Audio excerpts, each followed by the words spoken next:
할렐루야. 하나님 살아계십니다. 살아계신 그 하나님의 은혜와 평강과 축복이 저 여러분들과 영상으로 예배하는 모든 분들에게 함께하게 되기를 주 이름으로 축복합니다. 새해가 시작되어졌습니다. 우리가 무엇을 할까 또 무엇을 하지 말을까 이런 고민들을 하고 결심하죠. 그 결심한 일들이 저와 여러분 가운데 이루어지고 또 그 열매로 인하여서 기뻐하는 한 해가 되어줄 수 있게 되기를 주의 이름으로 축복합니다.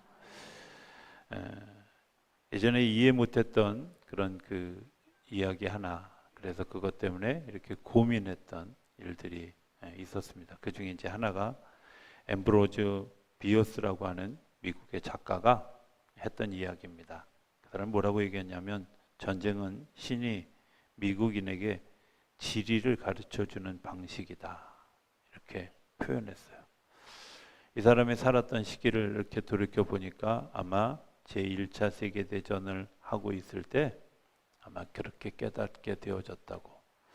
자기가 알지도 못하는 유럽의 곳곳의 지리를 알게 해주고 미국 사람들이 그것에 대해서 알게 했던 일들을 아마 떠올리며 이 작가가 이런 이야기를 하지 않았을까 하는 것이 첫 번째 생각이었습니다. 지나치게 감상적이다, 또 지나치게 좀 비관적이다, 이런 이야기, 이런 생각을 하면서 별로 대수롭지 않게 생각했습니다. 그런데 가끔은 이제 결혼해서 살아가면서 부부싸움을 하게 되잖아요. 그죠? 여러분들 그런 표정 짓지 마세요. 자기들도 싸우면서 안 하는 것처럼 그러시면 곤란합니다. 자, 부부싸움을 하는데 하나님이 왜 부부싸움을 하게 하실까, 이런 생각을, 저는 부부싸움을 하면서 화해와 용서를 배우게 하려고 하나님이 그러시는 게 아닐까. 왜냐하면 같이 살아야 되니까 화해해야 되고 용서해야 되고 그것을 끊임없이 훈련시키기 위해서 그렇게 하는 것은 아닐까. 오늘 본문에 나오는 그런 이야기들 어떻게 생각하면 굉장히 우리가 받아들이기 쉽지 않은 그런 이야기들입니다. 나를 관심하는 사람 사랑하는 것도 쉽지 않은데, 남보다 더 하는 게 뭐냐 하면서 은근히 우리에게 부담을 주는 그런 말씀이고, 그 부담을 주는 말씀이 올해 우리의 교회의 표이기도 합니다.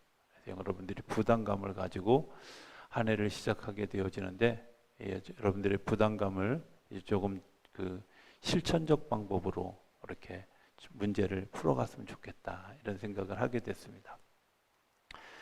제가 신앙생활을 시작하게 된 거, 태어나기 10달 전부터 어머니 뱃속에서 교회 다니기 시작해서 지금까지 교회 밖을 벗어나 본 적이 없는 그런 삶을 살았습니다. 사실은 이 모태신앙들이 못합니다. 그죠? 그래서 뭐라 그러면 다 못한다 그래요. 미뜨뜨미지근하고 도대체 저분들이 믿음이 있는 건지 없는 건지 분간이 안 가는 그런 삶을, 저 역시도 그런 삶을 살았습니다. 제가 저의 이렇게 어떤 기도의 제목을 바꿔준 결정적 계기가 됐던 책 하나를 여러분들에게 좀 소개하기를 원합니다.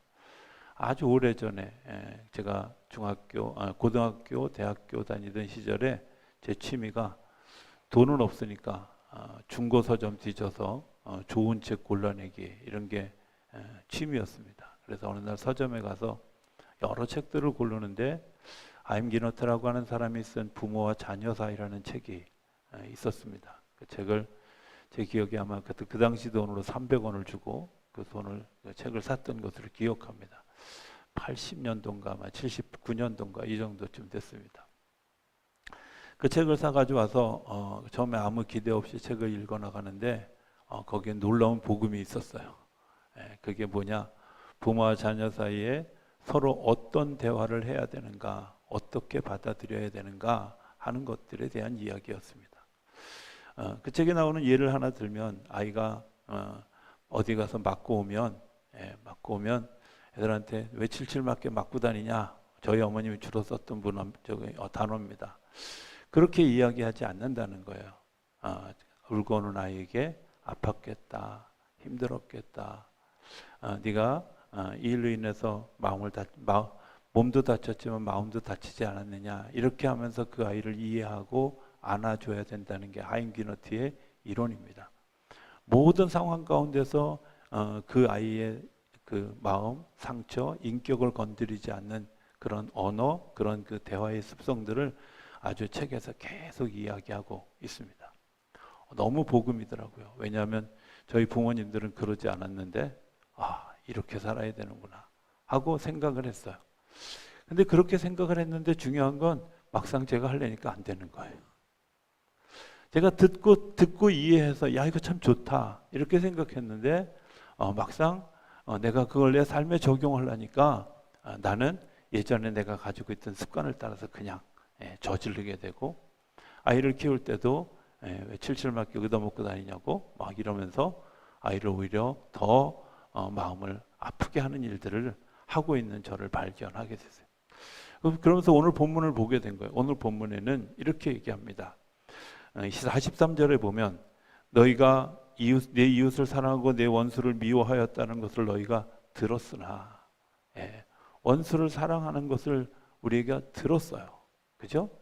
제가 하임귀너티의 책을 보면서 내가 들었어요. 그리고 너무 좋은 말이다. 너무 귀한 거다. 내가 이거 실천해야지. 그랬는데 문제는 마음은 원인데 육신이 약한 거예요. 44절에 보면 이렇게 얘기했다. 나는 너희에게 이르노니 너희 원수를 사랑하며 너희를 박해하는 자를 위하여 기도하라. 하나님이 제시하시는 또 다른 해법 하나가 뭐냐면, 이 일을 하기 위해서 너희가 들었는데 그 들은 것을 내 삶으로 적용하기 위해서 해야 되는 한 가지가 있는데 기도하라는 거예요. 내가 안 되는 것 때문에, 내가 그것 때문에 불편한 것 때문에, 내가 그것 때문에 더 나가지 못하는 것 때문에 내가 옛 습관을 가지고 살았던 그 문제를 가지고 주님 앞에 나오라는 거예요. 제가 그 책과 더불어서 이제 이 구절을 발견한, 기도하라고. 그렇구나. 기도해야 되는 문제구나. 제 기도가 바뀌어졌습니다. 예전에는 하나님 제가 복을 주십시오, 제가 뭐 잘 살게 해주십시오, 뭐 이런 것들이 제 기도였다면, 하나님 제가 가지고 있는 하나님 나라의 마음들을 해치는 습관들을 버리고 하나님의 나라를 세우는 습관들로 나를 좀 옮겨 주십시오. 바꿔 주십시오. 내가 가지고 있는 잘못된 습관들을 버릴 수 있는 용기를 주시고 새로운 습관을 내 삶을 채워갈 수 있는 은혜를 더해 주십시오. 이런 기도가 생기기 시작했어요. 기도와 더불어서 실천해 보죠. 어떤 상황이 생겼을 때 나도 모르게 확 반응했던 그런 일들, 아니었네.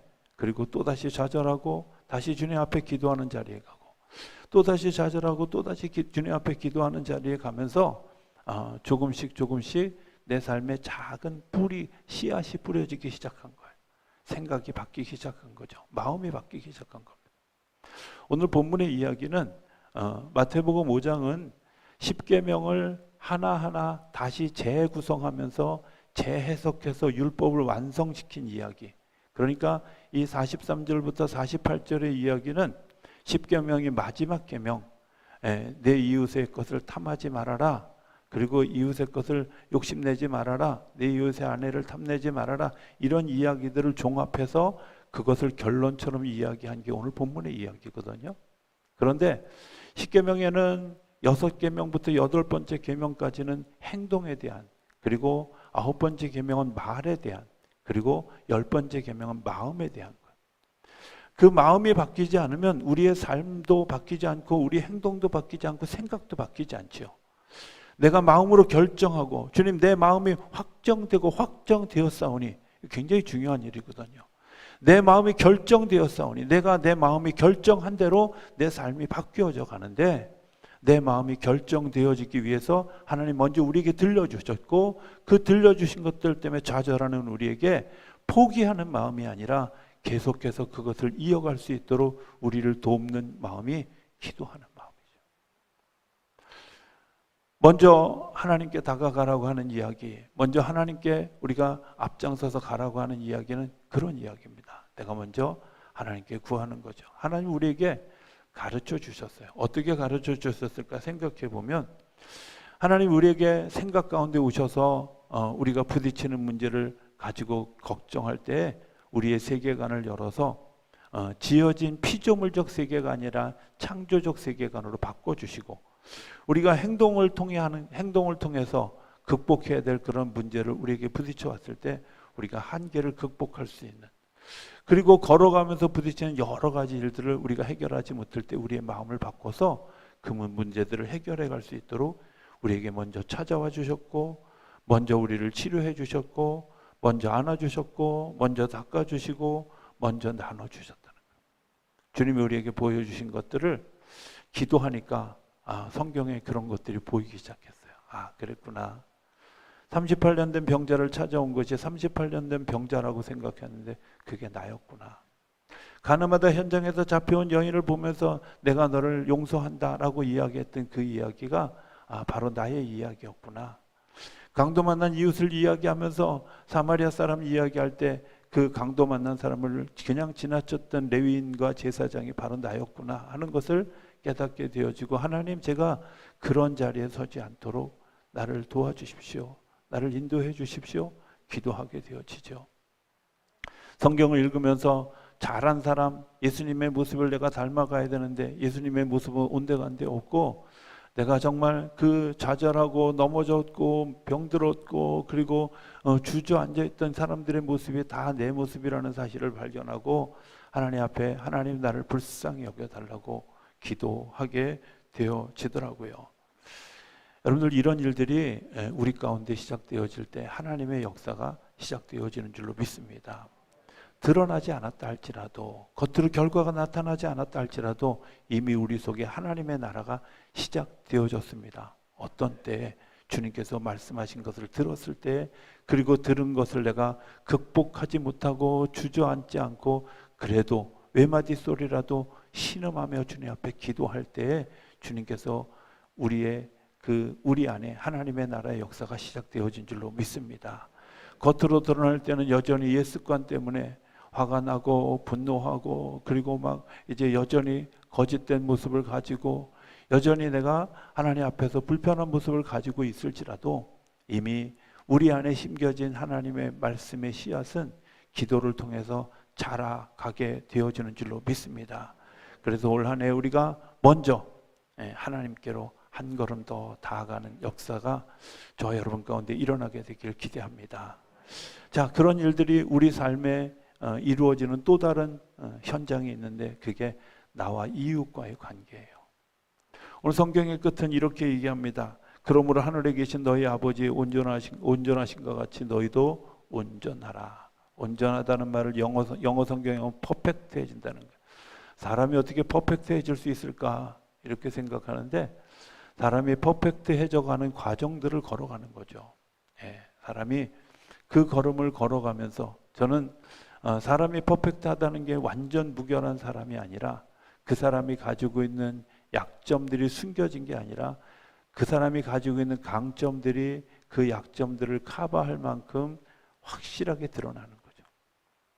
제가 자주 얘기합니다만 베드로의 삶을 돌이켜보면 베드로는 마지막까지도 자기가 가지고 있는 약점이 있었습니다. 그것은 위험 앞에서 자기를 보호하려고 하는 자기 사랑이, 자기애가 충만했던 게 베드로였습니다. 그래서 그가 로마에서 있다가 네로 황제가 정말 그 불지르고 그 도시 전체를 불지우는, 그리고 기독교인을 핍박하는 그때에 베드로가 그 위험을 피해서 도망갑니다. 열심히 도망가는 길에서 로마를 향해서 걸어오시는 예수님을 만나죠. 그리고 그 예수님이 베드로에게 질문합니다. 어디 가냐? 이렇게 질문한 거죠. 어디 가냐? 그 한마디, 야단치신 것도 아니고 책망한 것도 아닌데 그 한마디에 자기 마음속에 이전에 들려주셨던 하나님의 말씀들이 다시 살아나기 시작했고, 그래, 내가 피할 것이 아니라 하나님께서 주시는 담대함으로 이겨가게 할 거야. 하나님이 주신 담대함으로 내가 그 자리에 가게 될 거야. 그 사람이 가지고 있던, 베드로가 가지고 있던 열정이라는 강점이 다시 살아나서 로마로 가고, 로마에서 십자가에 거꾸로 매달려 죽는 순교의 길을 택하게 되어지죠. 오늘 우리 안에 완벽하게 되어졌다는 말, 어떤 말일까? 우리 안에 약점인 것은 여전히 살아있지만 우리의 강점이 그러한 약점들을 커버해가는, 어쩌면 이런 일들이 가장 많이 드러나는 일이 사랑하는 일이라고 생각이 되어집니다. 내가 어떤 사람까지 사랑할 수 있을까? 어떤 사람까지 품에 안을 수 있을까? 오늘 성경은 이렇게 얘기하죠. 너희가 품에 안을 수 있는 사람들이 어떤 정도의 부류냐? 너희를 사랑해 주는 사람들이냐? 너희를 축복해 주는 사람들이냐? 너희를 그 사람들을 사랑하는 건 당연하다고. 그건 세리들도 하는 일이라고. 너희들이 하찮게 생각하는 그 사람들도 하는 일이 그거라고. 그런데 너희가 좀 더 성숙해져야 되지 않겠냐 하는 겁니다. 나를 향해서 욕하고 핍박하고 비난하는 사람을 위해서도 기도할 수 있고 그 사람들을 위해서 축복할 수 있는 걸음. 나를 원수 삼아서 죽이려고 칼을 빼들고 하는 그런 일들이 일어나는 것을 우리가 극복하고 또 사랑하는 일들, 그 일들이 우리 안에 일어날 때 하나님의 역사가 우리를 통해서 나타나게 되어지는 줄로 믿습니다. 성경 그것을 온전하다고 이야기하거든요. 주님께서 우리에게 온전함을 보여주셨습니다. 그것은 성찬의 자리에서 우리에게 온전함을 보여주셨는데 성찬의 자리에는 예수님을 잘 따르는 제자들 글쎄요 그렇게 많지 않았습니다. 성경을 잘 들여다보면 예수님이 마지막 예루살렘에 입성하실 때 도마는 예수님의 뒤에서 비난하듯이 얘기해요. 야 우리도 죽으러 가자 이렇게 얘기했습니다. 그리고 예수님이 그 앞서가니까 진리의 말씀이 여기 있는데 우리가 어디 가겠습니까? 하고 툴툴거리면서 쫓아갔던 것도 제자들이었습니다. 가룟 유다는 우리가 잘 아는 것처럼 예수님을 팔려고 준비하고 있었고 베드로는 예수님을 부인했던 사람들입니다. 그냥 드러난 것만 가지고도 반 정도는 예수님이 별로 사랑해 줄 만한 대상들이 아니었습니다. 그런데 그 사랑해 줄 만한 대상이 아니었던 그 사람들을 향해서 예수님이 그 마지막 만찬의 자리에서 그렇게 이야기하십니다. 이것은 내가 너희를 위해서 주는 내 몸이다. 내 몸이다. 저는 그 말을 들을 때마다 굉장히 가슴이 떨려옵니다. 내가 누구에게 사랑하기 때문에 내 몸을 내어줄 수 있을까? 내가 누구를 사랑하기 때문에 정말 내 몸을 찢어서 그에게 나눠줄 수 있을까? 그렇게 하지 못하는데 심지어 예수님은 나를 팔 사람, 나를 십자가에 매달을 사람, 십자가에 매달린 예수를 부인하고 도망갈 사람, 예수님이 하시는 일들을 아직 이해하지도 못하는 사람들을 향해서 여전히 그들과 똑같이 모든 사람에게 하듯이 그에게 똑같이 오늘 본문에 나오는 것처럼 모든 사람에게 해를 비추고 바람을 불게 하는데 그 바람 불게 하는 그 모든 일들을 받아들이는 사람들이 온전해지게 오늘 성만찬을 경험하는 우리 모두에게 하나님이 똑같이 나누어 주십니다. 그런데 문제는 내가 그것을 믿음으로 받아들이고 아멘하고 받아들이는 그 일들을 통해서 우리 안에 온전함이 세워지게 하실 줄로 믿습니다. 오늘 성찬은 저와 여러분이 그런 마음을 가지고 주님 앞에 섰으면 좋겠습니다. 그저 그냥 대하는 성찬이 아니라 내가 주님의 그 마음, 나까지도 사랑해 주시는 마음, 나 같은 사람까지도 사랑해 주시는 그 마음, 모두에게 비치는 그런 그 모두에게 나눠주는 성찬이지만 내게 특별한 의미가 있는 성찬. 그래서 2023년 새해에 하나님께서 우리를 축복하시고 우리를 다시 세우시는 그런 놀라운 계기가 되는 그런 성찬 예식이 되어줄 수 있게 되기를 기대합니다. 그리고 그 복을 누리는 저 여러분의 삶이 되어줄 수 있게 되기를 주의 이름으로 축복합니다.